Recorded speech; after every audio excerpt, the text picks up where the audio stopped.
Windows 10, the beginning of the end of a wonderful but also somewhat shit operating system. Windows 10 was released back in July 2015, and it received lots of critical acclaim due to the increased telemetry and ads included in the OS, potentially being a worry for privacy-conscious people. I did not use PCs back then, so I would have not known about this.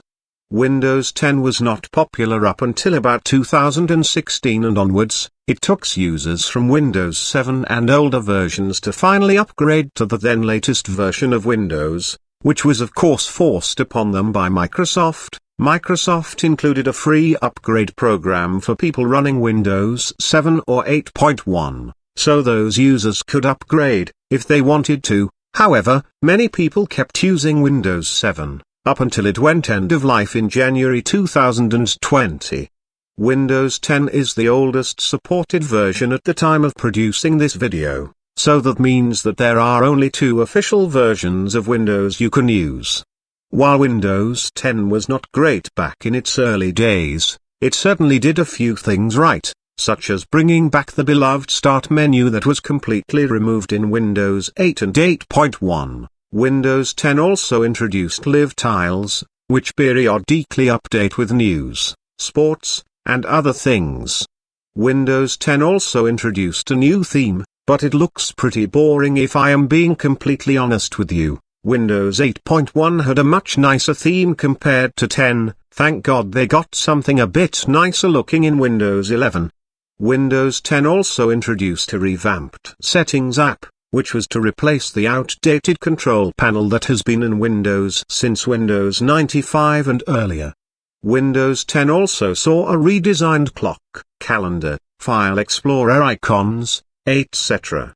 While it was an improvement upon the Windows 8 fiasco, it was not enough to convince everyone to go to it, but fast forward to 2018, and boom, Windows 10 is everywhere. It is now the dominant version of Windows used worldwide, surpassing 8.1, 7, Vista, and XP. 7 still had a fair chunk of users before it went end of life. Windows 10 stopped receiving features in May 2020, when Microsoft decided to work on their next version of Windows, originally Windows 10X, but that was scrapped in favor of Windows 11. Fast forward to 2023, and Windows 10 still runs on 70% of devices worldwide, while Windows 11 is somewhat stagnating, or declining slowly, because of the updates that break your PC. I assume many people might be downgrading, unless of course it's a new PC that came with Windows 11. Windows 10's end of support comes on October 14, 2025, just 2.5 years away from the date of this video being produced, and when that day finally comes, Microsoft will no longer provide patches, technical support or warranty, or any improvements to this OS, meaning you're on your own if you get a bug or some serious security hole that puts you and your data at risk.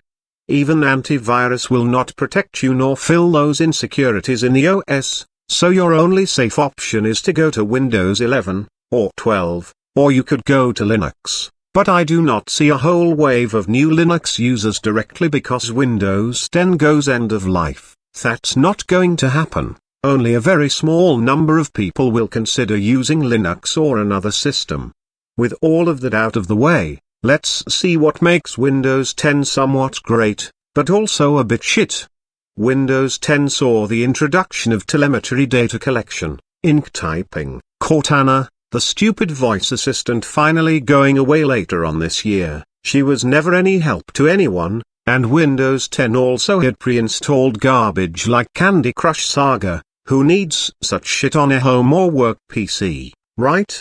Well, as bad as it is, or was, it's still the number one choice for everyone. Microsoft has the monopoly of the PC market, Apple has a niche sector, so does Linux and other OSs, so as bad as Windows is getting, it's not going to stop people from using it, even if they are aware that they are being proactively spied on through their OS and software. And even though we hate the lack of precise control over updates, again, That's not going to get people to stop using something that's been with them for a very long time.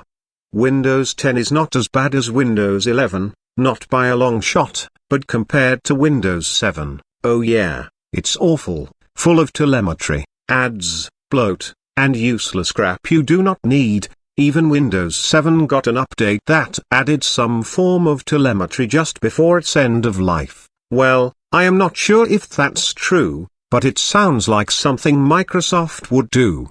With Windows 10 no longer getting new features, this has pushed many people to use Windows 11, but so many people are still hanging on with this nearly 10-year-old operating system, so even after it loses all support, I see over 50% of PCs still running this decade-old system after the end of support in October 2025, meaning that many people will be left vulnerable to viruses, malware, trojans, and especially nasty ransomware, which is on the rise in this day and age, especially after WannaCry happened in 2017, which also infected many Windows XP and 7 machines. You may remember Microsoft pushed emergency patches for Windows XP because of this. They could potentially do this with Windows 10 as well, but I have a feeling they will not offer any patches after Windows 10 loses its support. They will want everyone to go to a newer and more crappy version. Let's hope Windows 12 is a bit of an improvement upon the garbage we have right now.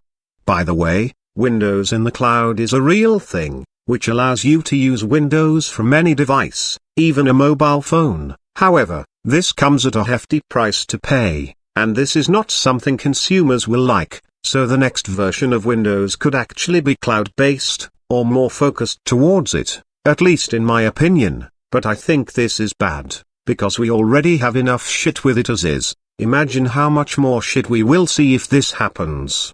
Well, only time will tell. But more and more hints suggest Windows 12 is definitely the next version of Windows, which leaves me full of dread, fear, and hopelessness. I doubt Windows 12 will be any better than what we have now. If anything, it's likely to be worse with hardware requirements. You may need an SSD to install it, so if you have a mechanical hard disk, which I do, bad luck, no Windows 12 for you. Is it any wonder more people are switching to Linux? They are sick and tired of the shit they have been putting up with since 2015, so it's about time we look at and start using free systems that respect privacy, user control, and other preferences.